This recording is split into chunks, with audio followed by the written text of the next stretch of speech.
JS 장기 투자 2021년 12월을 맞이해서 이제 연말 이제 정산하는 그런 개념의 영상들을 찍어볼 거예요. 그래서 구독자 여러분들이 보시기에는 이런 영상들은 사실 뭐 필요 없지 않나 이렇게 생각하실 수도 있겠지만 제 유튜브는 어떻게 보면 이제 수익이 크지 않기 때문에 제가 영상을 기록을 남겨두는 그런 어떻게 보면 영상 창구, 영상 일기장 이런 느낌으로 남기는 거라서 제가 한번 2021년 되돌아보는 차원에서 영상을 올려보도록 하고요. 또 이런 걸 통해서 또 이제 보시는 분들은 나도 이렇게 연금저축 펀드를 하면은 좀 약간 좋은 혜택을 얻을 수 있지 않을까 이런 것들을 보여주기 위해서 한번 가져와 봤어요. 그래서 첫 번째는 이제 연금저축 펀드 관련해서 이제 12월이 되니까 지금까지 뭐 얼마 납부했는지 그런 것들을 안내해주는 문자가 하나 왔더라고요. 그래서 그거를 토대로 한번 제가 지금 2021년 1년 동안 얼마나 돈을 넣었는지 그런 것들 그리고 어떤 걸 구매하고 있는지 이런 걸 실질적으로 데이터를 통해서 보여드리도록 할게요. 그래서 미래에셋증권에서 오늘자로 날라왔고요. 5시 14분에 받았는데 이제 저한테 그 연금저축 펀드, 연금저축 그 납입 금액을 알려준 거예요. 2021년에 얼마나 했는지를. 그래서 보니까 제가 107만 2,399원 이 금액을 연금저축으로 납입을 했다고 이렇게 알려주고 있어요. 그래서 이 연금저축 계좌의 핵심은 이거인 것 같아요. 연금저축 계좌 납입의 세액공제는 한도는 이제 만 50세까지는 최대 400만 원, 50세 이상은 최대 600만 원 돼 있는데요. 저는 50세 미만이기 때문에 400만 원을 채우게 되면은 이제 세제 혜택을 제일 크게 받을 수 있다 할 수 있죠. 근데 저도 계산을 해보니까 400만 원을 다 못 채웠더라고요. 그래서 조금 좀 반성을 하는 차원에서 영상을 찍게 됐고요. 아마 12월 달에 월급을 받게 되면 아마 조금 더 투자를 하지 않을까 생각을 해요. 그래서 미래에셋 대우 요거 같은 경우는 제가 ETF로 구매하고 있는데요. 실제로 제가 캡처를 한 화면을 가져와서 보여드리면 이렇게 연금저축계좌 이제 미래에셋 펀드로 하고 있는 건데 보시면 아시겠지만 이렇게 미국 나스닥 100 세주 뭐 타이거 S&P 500 14주 그다음 한국 거 BBIG KUDL에서 77주 가지고 있어요. 그래서 이런 것들을 투자하면서 제가 이거 작년 아마 12월 그때쯤부터 투자했던 것 같은데 이게 금액이 아마 뭐 한 100만 원 정도, 107만 원 정도 된다. 이렇게 말씀드릴 수 있을 것 같아요. 그리고 두 번째는 메리츠 자산운용이에요. 그래서 메리츠 자산운용은 제게 어떻게 보면 존리 대표님이 주식 세계로 어떻게 인도해준 그런 역할을 할 수 있고 실제로 제가 메리츠 자산운용을 통해서 투자를 꾸준히 하고 있는데 메리츠 같은 경우는 제가 2019년부터 하고 있었으니까요. 그때는 뭐 금액이 크진 않았지만 이제 올해 같은 경우는 조금 금액을 좀 많이 넣었다 할 수 있어요. 그래서 보면은 2021년에 제가 메리츠 자산운용을 통해서 99만 원을 집어넣은 걸 볼 수 있고요.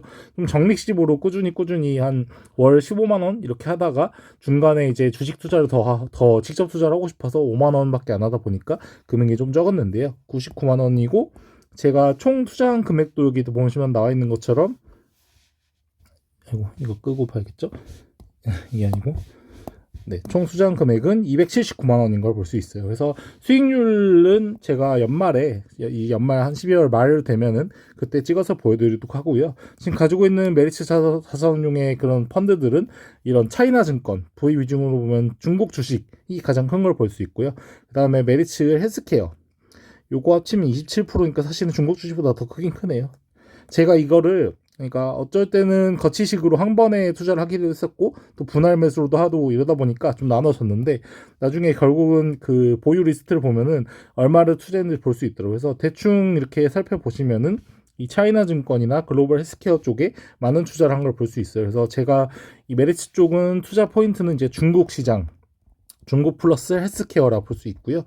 헬스케어로 볼 수 있고 이제 한국 주식 같은 경우는 좀 여기는 되게 조금 투자했어요. 그래서 메리츠 코리아 증권이나 뭐 셀러리는 증권 같은 경우는 큰 금액이 아닌 걸 볼 수 있어요. 그래서 이 메리츠 자산운용을 통해서는 제가 지금까지 뭐 280만 원 정도를 집어넣었다 이렇게 보여드릴 수 있을 것 같고요.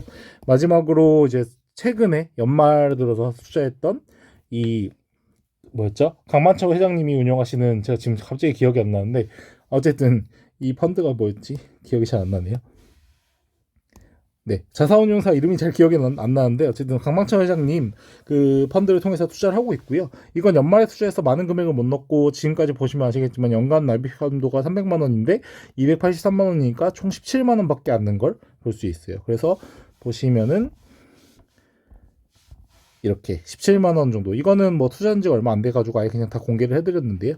제가 보유하고 있는 펀드는 여기서는 딱 하나밖에 없어요. 한 가지만 가지고 있고, 이 글로벌 리치 투게더 연금이라는 이 펀드를 가지고 있고, 지금 투자원금 15만 4,400원인데 지금 평가금은 15만 3,897원으로 지금 수익률은 마이너스 503원이다. 이렇게 볼 수 있을 것 같아요. 그래서 이 글로벌 리치 투게더 같은 경우는 제가 예전에도 영상 올려드렸지만 뭐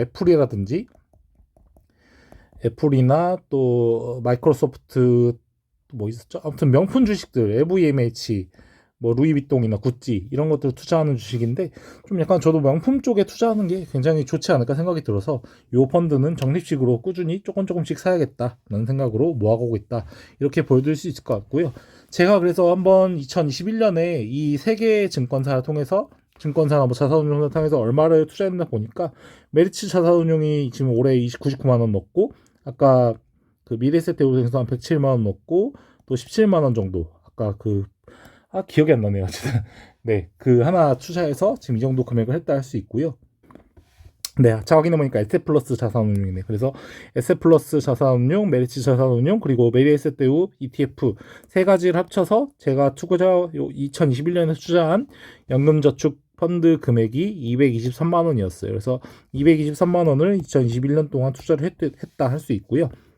여기서 아마 12월에 급여를 받게 되면은 한 17만 원 정도 더 투자를 해서 240 정도 그 정도를 총 투자하지 않을까 이런 생각이 들어요. 그래서 내년 같은 경우에는 꼭 이제 400만 원을 맞춰서 메리츠 자산운용 그리고 에셋플러스 뭐 미래에셋대우 ETF 잘 활용해서 400만 원을 꼭 채우는 그런 투자를 해야 될 것 같아요. 아무래도 400만 원 채웠을 때 세제 혜택이 가장 크기 때문이죠. 근데 이번 연도는 좀 약간 그걸 지키지 못했는데 아까 223만 원에서 뭐 17만 원 아니면 27만 원 정도로 해서 250까지는 맞추거나 240까지 맞추는 게 좋지 않을까.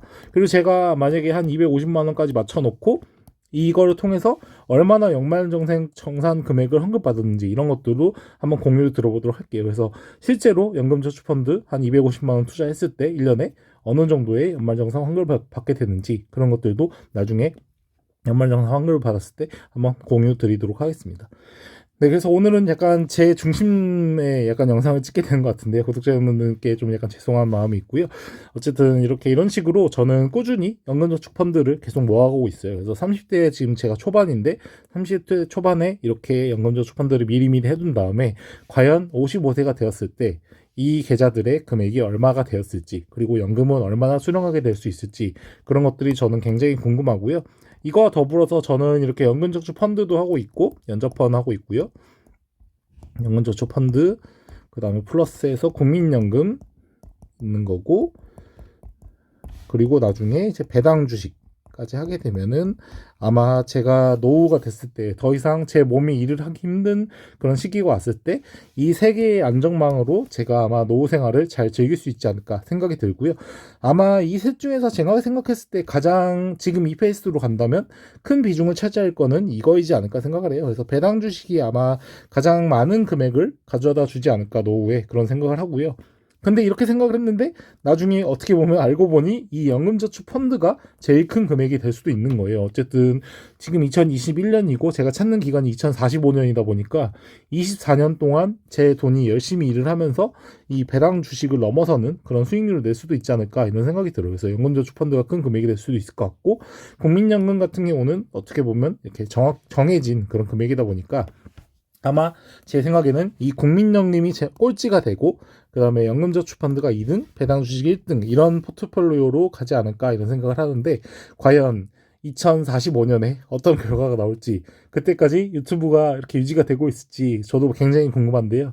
유튜브가 유지가 돼 있다면 그때 지금 2021년 12월 6일에 올린 영상을 보면서 정말 그 예상대로 1등은 배당주식, 연금저축펀드, 국민연금이 됐다 이렇게 하게 됐지 아니면 의외로 연금저축펀드가 엄청난 수익률을 보여주면서 이게 1등이 되고 또 배당주식이 2등, 국민연금이 3등이 됐지 그런 것들이 굉장히 궁금하네요. 근데 제가 봤을 때 확실한 거는 제가 이렇게 투자를 계속해서 만약에 이어나간다면 꾸준히 국민연금이 아마 꼴찌로 그 수익을 가져다 주는 아마 제 노후 그런 준비가 되지 않을까. 그렇게 돼야만 할 거고요. 국민연금이 가장 큰 노후의 그 소득 비중이 된다면 아마 굉장히 노후에 암울한 인생을 살게 되지 않을까. 저는 그런 생각이 들어서요. 연금저축 펀드나 배당 주식에서 많은 수익을 노후에 활용할 수 있었으면 좋겠다는 그런 생각이 듭니다.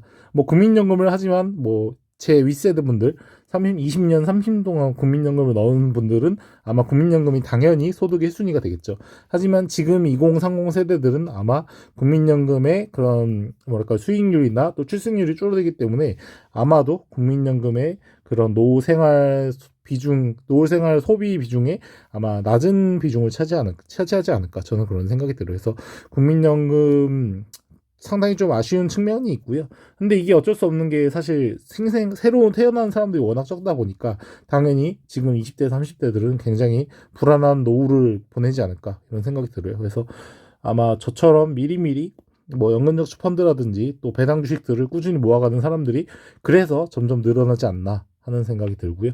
네. 어쨌든 좀 길게 영상을 찍었는데 뭐 구독자 여러분들 중에서 저와 비슷한 또래 그리고 저보다 어리신 뭐 20대 분들은 꼭 연금저축 펀드를 미리 조금이라도 들어놔서 아마 이렇게 미리미리 조금씩 모아 나간다면 이 돈들이 20년 동안 30년 동안 굴러가면서 아마 큰 돈이 될 수 있지 않을까 그런 확신을 가지고 투자를 하시다 보면은 좋은 결과를 가져오지 않을까. 그리고 그 좋은 결과는 제가 유튜브를 통해서 남겨놓도록 할 테니까 지금 이 영상을 보시는 뭐 10대, 20대 분들은 좀 뭐 많지는 않겠지만 제 구독자 여러분들 중에 10대는 거의 안 계시더라고요. 그래서 10대 분들 중에서 이 영상을 보시고 나도 연금저축 펀드 해야겠다 해서 조금이라도 뭐 1년에 10만 원이라도 좋아요. 그래서 10만 원 정도라도 넣는 게 아마 나중에 큰 도움이 되지 않을까 이런 생각을 하게 됩니다. 네, 긴 시간 동안 영상 시청해 주셔서 정말 감사합니다.